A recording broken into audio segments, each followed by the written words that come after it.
Don't be afraid to spell things out for your players.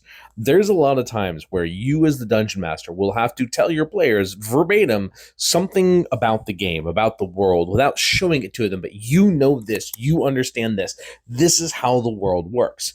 I learned this as I started playing with my daughter and her friends. In fact, we're going to do a one-on-one role playing session with my daughter in a brand new campaign here coming up to show you how a session zero looks.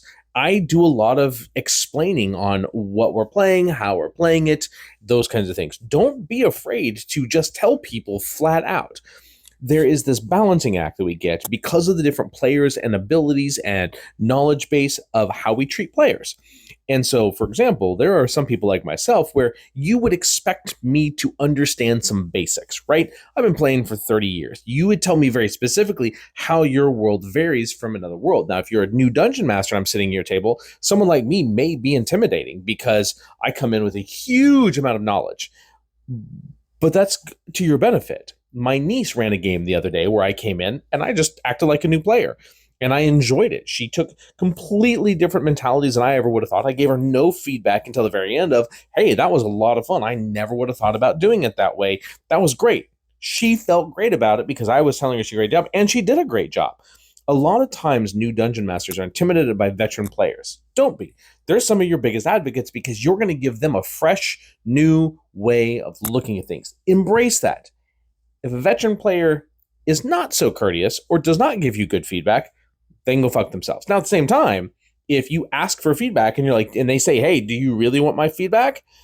I'll tell you the truth and take it or leave it. Everyone's different. And then they give it to you. Don't be upset about it. You know, my niece asked me for some very critical advice on how to run better games, and I gave it to her and said, listen, this is just my opinion, so take it or leave it. These are the things I would have done differently because this is the type of game I run. Now, with all that being said, if you're giving someone advice in our space, just do us all a favor. It's your perspective and your opinion.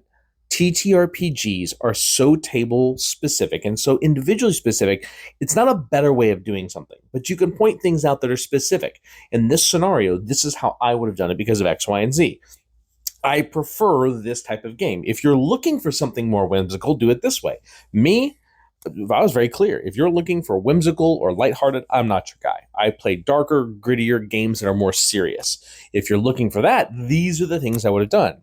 Preface it to what you would have done based upon your perspective. That allows people to grow. The moment you tell someone they're doing something wrong or they have a bad take, you immediately put them on the defensive and the conversation's over. So just keep that in mind. So that's my general D&D rant of the day. Have a good day.